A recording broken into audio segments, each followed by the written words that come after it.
Bismillahirrahmanirrahim. Assalamualaikum warahmatullahi wabarakatuh. Alhamdulillah rabbil alamin wa la udwana illa 'alal zalimin. Asyhadu an la ilaha illallah wahdahu la syarika lah wa asyhadu anna Muhammadan 'abduhu wa rasuluh la nabiyya wa la rasula ba'dah. Anak-anakku sekalian, pertama-tama kita panjatkan puji dan syukur kita atas kehadirat Allah Subhanahu wa taala, karena atas limpahan nikmatnya yang telah diberikan kepada kita. Begitu pula salawat serta salam kita curahkan kepada junjungan Nabi besar kita, Nabi yang terakhir, Nabi Muhammad sallallahu alaihi wasallam, beserta keluarganya, sahabatnya, dan orang-orang yang senantiasa mengikuti jejak langkah beliau sampai hari akhir nanti. Anak-anakku sekalian, semoga Allah SWT dalam memberikan perlindungan kepada kita semua, serta Bapak Ibu dari wali murid yang dimuliakan Allah Subhanahu wa taala. Kami berdoa kepada Allah Subhanahu wa taala agar diberikan kelapangan, keluasan rezeki dari Allah Subhanahu wa taala, serta kesehatan dan kesempatan di dalam mengawasi, menemani siswa-siswinya selama pembelajaran ini. Dan juga tak lupa kita berdoa kepada Allah Subhanahu wa taala agar Allah Subhanahu wa taala mengangkat virus COVID-19 dari muka bumi ini. Amin, amin ya rabbal alamin. Anak-anakku sekalian, di pertemuan kali ini insyaallah kita akan bahas sedikit pelajaran dari pelajaran ke-13, yaitu kiamat kubra.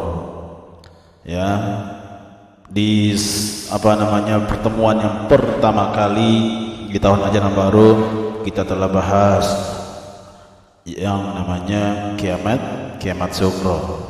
Ya, kiamat sughra adalah kiamat kecil, sedangkan kiamat kubra adalah kiamat besar tentunya. Oke, kita langsung masuk ke pengertian dari kiamat ini. Pengertian dari kiamat kubra ialah hari dihancurkannya langit dan bumi. Ya, hari dihancurkannya langit dan bumi beserta isinya, sebagaimana sebagai tanda akhir dari kehidupan dunia ini. Ya, sekali lagi pengertian dari kiamat kubra adalah hari dihancurkannya langit dan bumi serta isinya. Ya, serta isinya. Kemudian kiamat kubra ini juga biasa disebut dengan kiamat besar. Ya, kiamat besar. Ya, cari orang mengatakan kiamat besar, maksudnya adalah kiamat sughra. Ya, nanti insyaallah kita akan bahas lebih jauh. Silakan dibuka halaman 55-nya. Ya, insyaallah pelajaran ini atau materi yang ada di video ini tidak jauh berbeda dari pelajaran yang ada di buku. Bapak kutip dari situ semua. Sebagaimana Allah Subhanahu wa taala berfirman di dalam surah Ar-Rahman ayat 26 sampai dengan 27, A'udzu billahi minasyaitonir rajim. Kullu man 'alaiha fan wa yabqa wajhu rabbika dzul jalali wal ikram. Yang artinya semua yang ada di dunia ini akan hancur dan akan tetap kekal. Wajah Tuhanmu yang maha tinggi dan maha mulia. Quran surah Ar-Rahman ayat 26-27. Ya kullu man 'alaiha fan wa yabqa wajhu rabbika dzul jalali wal ikram. Ya, dzul jalali wal ikram. Hari kiamat Allah Subhanahu wa taala telah menjanjikan. Ya.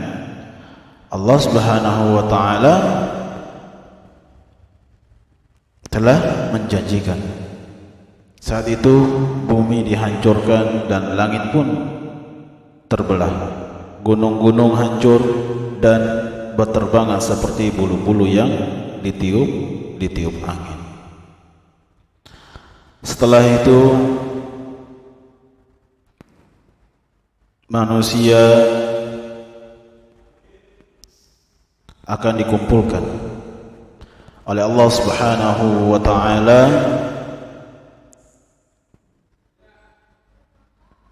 dan dimintai pertanggungjawaban atas amalan perbuatannya selama di dunia, ya. Jadi sekali lagi, kiamat kubra adalah kiamat besar yang mana Allah Subhanahu wa taala menjanjikan saat itu bumi dihancurkan dan langit pun terbelah, dan kemudian paku-paku bumi yaitu gunung-gunung hancur dan berterbangan seperti bulu-bulu yang ditiup angin, ya. Gunung itu diibaratkan dengan, ya, bulu-bulu, ya, atau sesuatu yang ringan, sehingga ketika ditiup sedikit saja oleh angin, maka apa? Bulu-bulu itu atau kapas itu atau sesuatu yang ringan itu apa? Berterbang. Padahal gunung yang menjulang tinggi, ya, begitu berat, ya, tapi di mata Allah Subhanahu wa taala gunung-gunung ini bagaikan apa? Bulu-bulu yang ditiup angin. Serta nantinya akan dimintai pertanggungjawaban atas apa yang dilakukan hamba di muka bumi ini, ya, atas apa yang dilakukan hamba di muka bumi ini.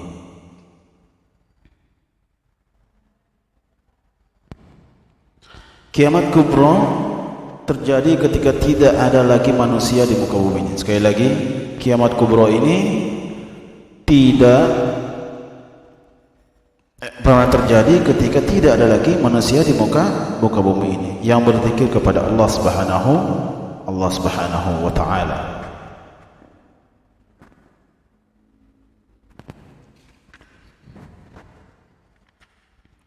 Dan tidak satupun dari mereka yang beriman kepadanya. Jadi kiamat kubra ini, ya, terjadi setelah manusia yang ada di muka bumi ini apa? Tidak ada lagi. Sebagaimana Rasulullah SAW mengabarkan bahwa kiamat kubra itu akan terjadi pada hari Jumat, hari Jumat. Namun hanya Allah lah yang mengetahui kapan tepatnya, Jumat kapan dan tahun berapa, itu semua adalah Allah Subhanahu wa taala yang mengetahuinya. Kewajiban kita sebagai seorang muslim, sebagai seorang mukmin adalah hanya mengimani, meyakini adanya pemberitaan tersebut. Sebagaimana yang disebutkan Rasulullah SAW, sahih riwayat Bukhari Muslim, At-Tirmidzi dan Nasa'i, khairu yawmin tala'at fihi asy-syamsu yaumul jumu'ah fihi khuliqa Adam wa fihi udkhila al-jannah wa fihi ukhrija minha wa la taqumu as-sa'ah illa fi yaumil jumu'ah. Ya, yang artinya sebaik-baik hari yang disinari matahari ialah hari Jumat. Ya, dari Senin, Selasa, Rabu, Kamis, Jumat, Sabtu dan Ahad, ya, hari yang paling baik. Tentunya semua hari adalah baik, tapi yang dari hari-hari tersebut adalah Allah Subhanahu wa taala memilihkan salah satu hari yang paling terbaik dari hari-hari lain, yaitu adalah hari Jumat. Dan padanya Allah Subhanahu wa taala menciptakan Adam. Allah Subhanahu wa taala menciptakan Adam. Pada hari itu pula juga dia dimasukkan ke surga, dan pada hari itu pula dia dikeluarkan darinya, dan kiamat akan terjadi pada hari Jumat. Jadi hari Jumat ini hari yang sangat mulia dari hari-hari yang lain. Ya, hari yang mana Allah SWT menciptakan Adam. Kemudian setelah diciptakan, Allah SWT memasukkan Adam ke dalam surga. Lalu hari itu pula, hari Jumat pula, Allah SWT mengeluarkan Adam dari surga. Kemudian hari kiamat pun terjadi pada hari Jumat. Sekarang kita masuk ke tanda-tanda kiamat kubra. Ya, tanda-tanda kiamat kubra. Atau nama-nama tanda dan tanda-tanda kiamat kubra. Ya. Yang pertama adalah yaumul ba'ts. Yaumul ba'ts. Yaitu apa? Hari kebangkitan. Yang kedua, yaumul jaza, hari pembalasan. Yang ketiga adalah yaumul hisab, hari perhitungan. Yang keempat, yaumuddin, hari yang telah dijanjikan Allah Subhanahu wa taala, dan yang kelima adalah yaumul akhir, itu hari akhir. Sebelum ya tadi yang disebut dengan apa, nama-nama dan tanda-tanda kiamat kubra, ya. Ada yang disebut dengan yaumul ba'ts, hari kebangkitan.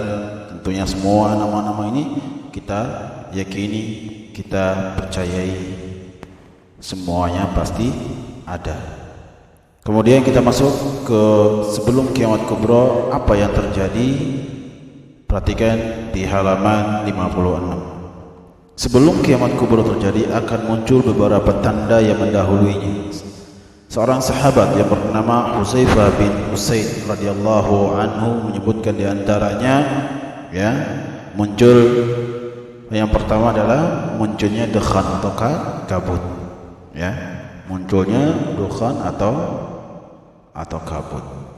Kemudian yang kedua adalah keluarnya Dajjal, ya, keluarnya Dajjal yang bermata satu. Tentunya kita sudah tahu siapa sih Dajjal itu.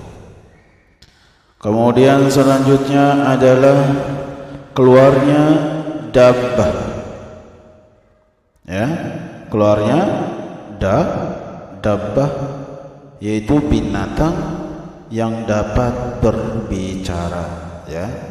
Sekali lagi, keluarnya dabbah yaitu binatang yang dapat berbicara. Kemudian adalah terbitnya matahari dari barat. Biasa yang kita ketahui bahwasanya apa? Ya, matahari itu terbit dari timur. Ya, tapi ini sebaliknya. Ya, tanda-tanda kejadian hari kiamat ini sebelum terjadinya kiamat, yaitu apa? Munculnya atau terbitnya matahari dari sebelah barat. Ya. Kemudian turunnya Nabi Isa alaihissalam bin Maryam. Ya, turunnya Nabi Isa alaihissalam, Isa bin Maryam. Ya, turunnya Nabi Isa alaihissalam bin Maryam. Berikutnya adalah keluarnya Ya'juj dan Ma'juj. Ya, keluarnya Ya'juj dan Ma'juj. Ya, makhluk ini pun sama. Mungkin sebagian kalian sudah mengetahuinya, ya. Mereka, apa tugas mereka, apa yang mereka lakukan setelah kedatangan mereka di muka bumi ini, ya. Tentunya insyaallah sebagai besar kalian sudah mengetahuinya, ya. Kemudian yang terakhir yaitu yang ke-8, terjadinya gerhana sebanyak 3 kali.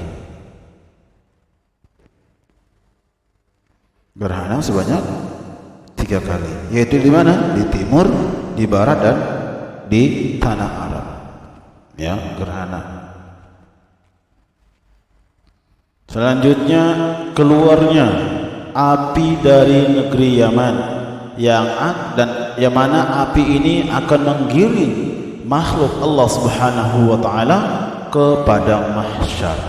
Nanti kita akan jelaskan apa itu padang mahsyar, ya. Selanjutnya kita masuk ke, ya, terjadinya kiamat kubra. Sebelum itu yang 8 tadi tanda-tanda, atau yang sebelum kiamat terjadi, yang 8 tadi Ya, ini kita dapatkan di dalam hadis sahih riwayat Muslim, Abu Dawud, Tirmizi dan Ibnu Majah. Bahwasanya apabila manusia bertobat pada saat matahari sudah terbit dari barat, maka tobatnya tidak diterima. Sekali lagi perhatikan, ya, apabila manusia bertobat pada saat matahari terbit dari barat, maka taubatnya itu tidak diterima oleh Allah Subhanahu wa taala. Setelah tanda-tanda itu muncul, maka terjadilah kiamat kubra atau kiamat besar yang berarti hancurnya seluruh alam semesta. Oke, yang C kita masuk ke terjadinya kiamat kubra atau disebut dengan kiamat sughra. Allah Subhanahu wa taala memerintahkan, ya, Allah Subhanahu wa taala memerintahkan malaikat Israfil, yaitu apa? Untuk meniupkan sangkakala, dan tiupan sangkakala itu apa? Berapa kali? Dua kali. Sebagaimana tanda akan terjadi kiamat, sebagai tanda akan terjadinya kiamat kubra. Jadi sekali lagi, terjadinya hari kiamat ini Allah Subhanahu wa taala memerintahkan kepada siapa? Malaikat Israfil. Ya. Tugasnya apa? Untuk meniupkan sangkakala. Berapa kali? Dua kali, anak-anak sekalian. Yang mana tiupan itu dimulainya sebagai tanda akan terjadinya kiamat kubra. Kemudian tiupan yang pertama yaitu apa? Seluruh langit dan akan dihancurkan dan semua makhluk akan mati, ya. Seluruh langit dan bumi akan hancur dan semua makhluk yang ada di dalamnya akan hancur, ya, akan hancur. Kemudian di tiupan yang kedua adalah manusia akan dibangkitkan kembali. Tadi tiupan pertama semua makhluk serta langit dan bumi serta makhluknya akan hancur, ya, akan hancur, akan mati. Lalu tiupan yang kedua, ya, adalah manusia akan dibangkitkan kembali. Manusia akan dibangkitkan kembali. Ya, manusia akan dibangkitkan kembali.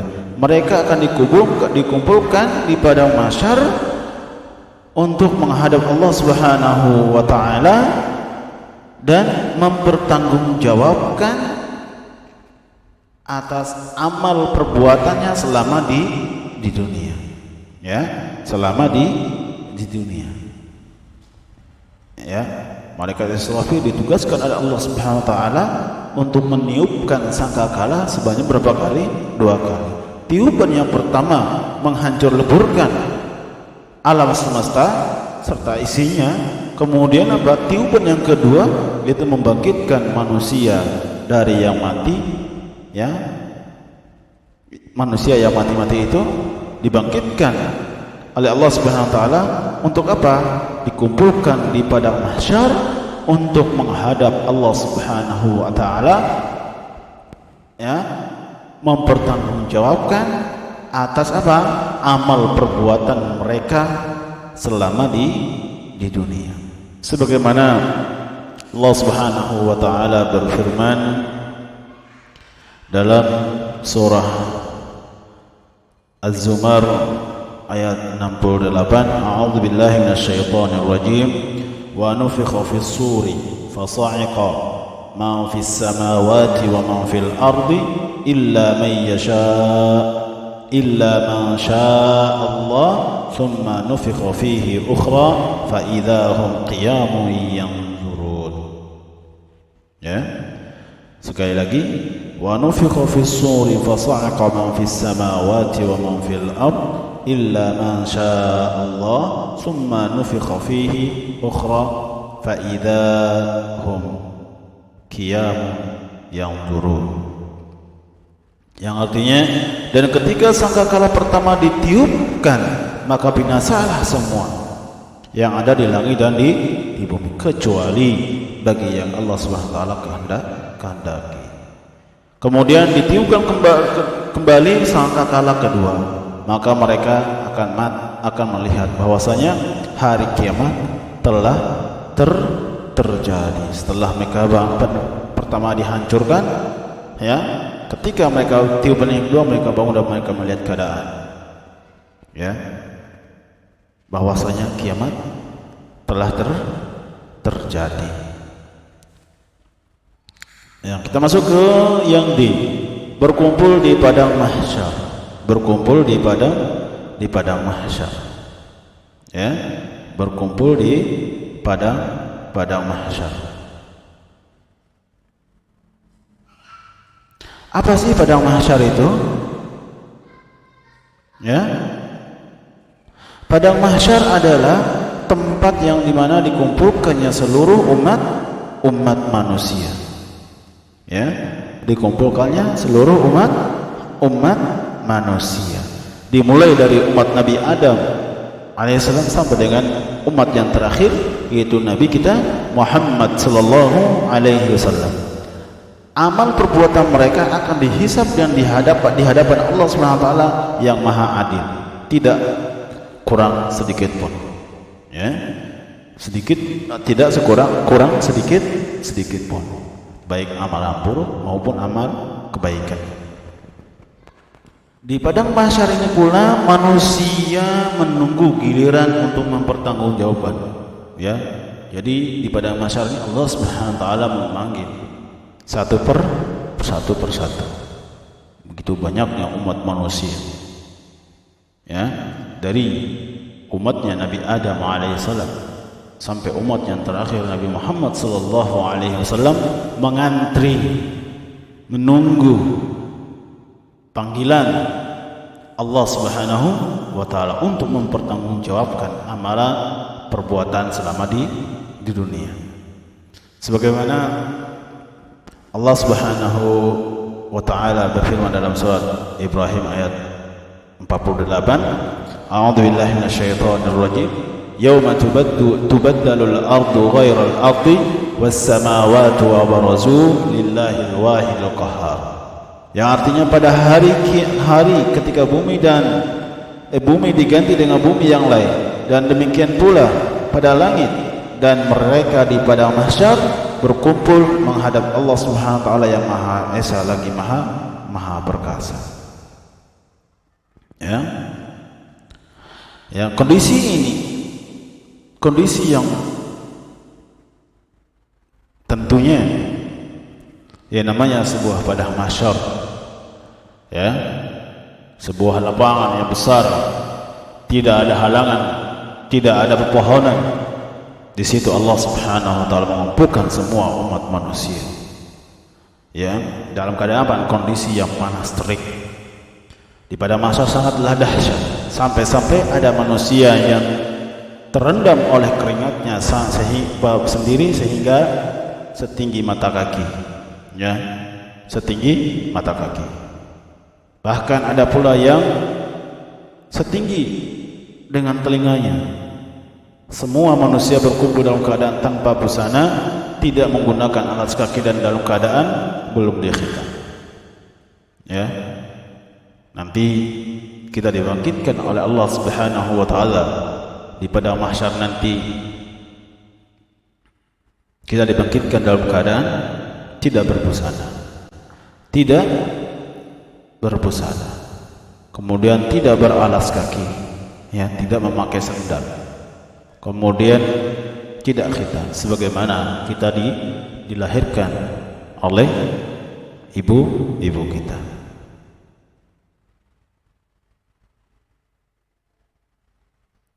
Ya, kita menunggu panggilan antrian dari Allah Subhanahu wa taala untuk mempertanggungjawabkan atas perbuatan amalan yang kita lakukan di muka bumi ini. Setiap orang tidak peduli terhadap urusan orang lain. Ya. Setiap orang tidak peduli terhadap urusan orang lain. Contoh tadi kita dibangkitkan dalam keadaan apa? Tidak berbusana, tidak berpakaian, tidak pakai celana, tidak pakai baju. Dan ini juga sudah ditanyakan oleh istri baginda Nabi kita Nabi Muhammad sallallahu alaihi wasallam, yaitu siapa? Aisyah. Atas pertanyaan ini apa? Nabi Muhammad sallallahu alaihi wasallam menjawab pertanyaan itu apa?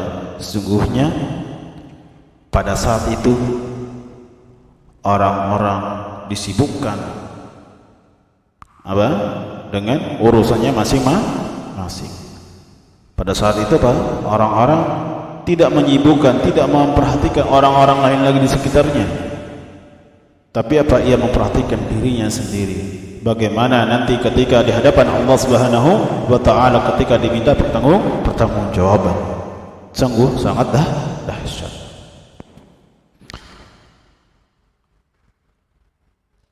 Sekalipun itu adalah orang tuanya sendiri, ayah ibunya sendiri.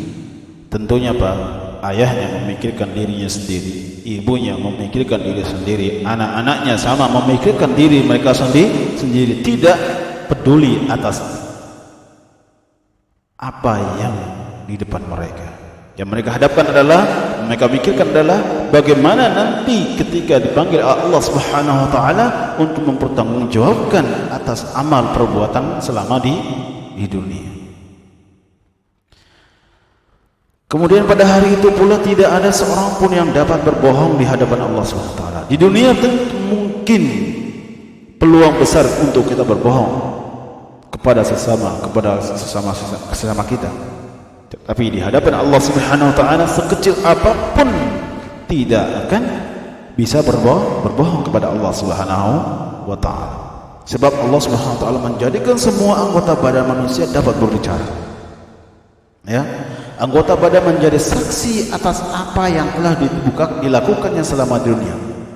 Ya, semoga Allah Subhanahu wa taala selalu menjaga kita dalam ketakwaan sehingga anggota tubuh kita akan menjadi saksi yang baik atas seluruh perbuatan kita di dunia.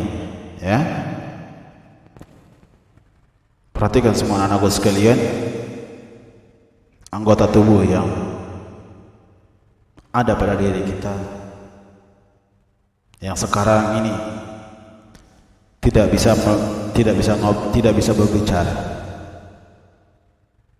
Ya, tetapi nanti di akhirat, di pada mahsyar, Allah Subhanahu wa taala menutup mulut kita dan dipersilakan dan diizinkan kepada seluruh anggota kita untuk berbohong, untuk berbicara, untuk bersaksi atas apa dilakukan orang ini di dunia. Sehingga apa? Kita tidak bisa berbohong sedikit pun kepada Allah Subhanahu wa taala. Kita berdoa kepada Allah Subhanahu wa taala agar anggota tubuh kita ini ya menjadi persaksian yang baik atas kita. Kita berdoa kepada Allah Subhanahu wa taala agar Allah Subhanahu wa taala menjaga ketakwaan kita. Ya, agar Allah Subhanahu wa taala menjaga ketakwaan kita. Selanjutnya kita masuk ke mizan. Apa sih mizan itu? Ya. Apa sih mizan itu? Mizan ya adalah timbangan yang disediakan oleh Allah Subhanahu wa taala. Mizan adalah timbangan yang disediakan oleh Allah Subhanahu wa taala untuk manusia, untuk perhitungan perbuatan baik dan buruknya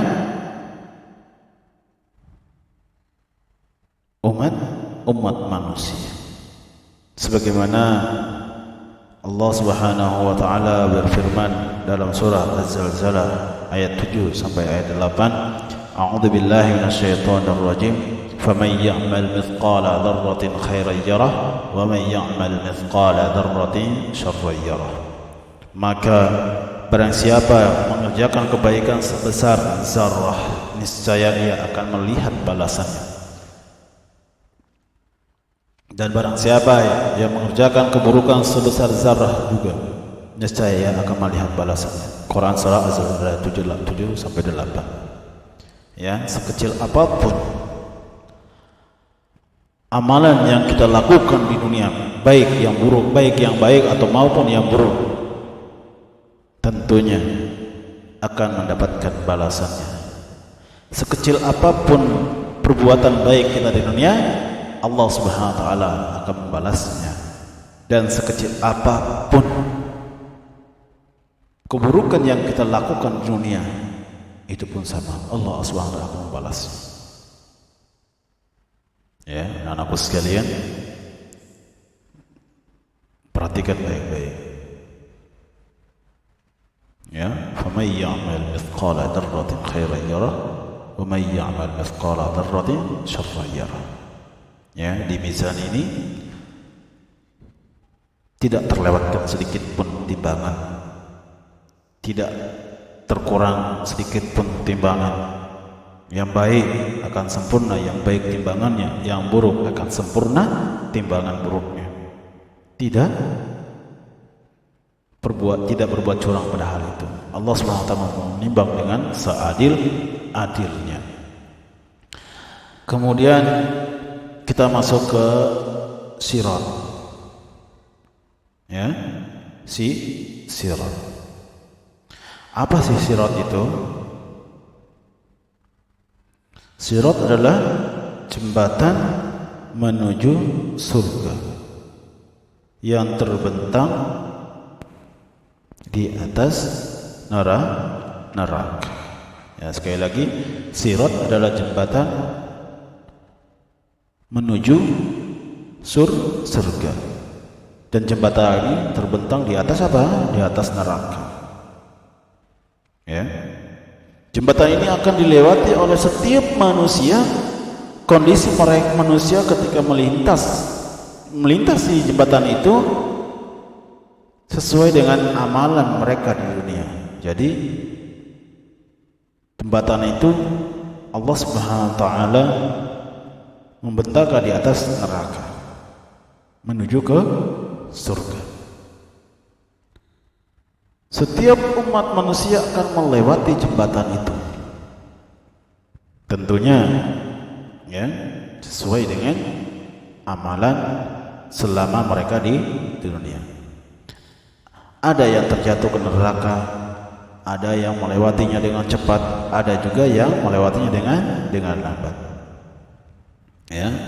Sirat ini tidaklah selebar jembatan yang kita bayangkan. Ya. Jembatan yang ada di surga yang terbentang, ya, menuju surga yang terbentang di atas neraka, itu tidak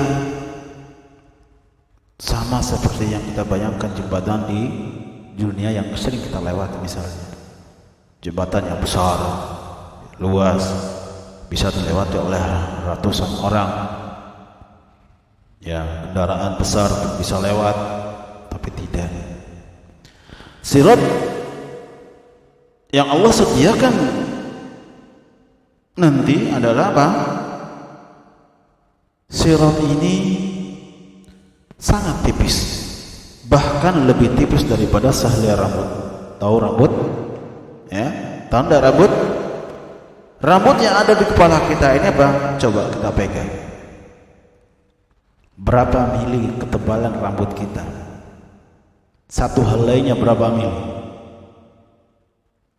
Ya, jembatan ini lebih tipis dari rambut dan lebih tajam daripada pedang.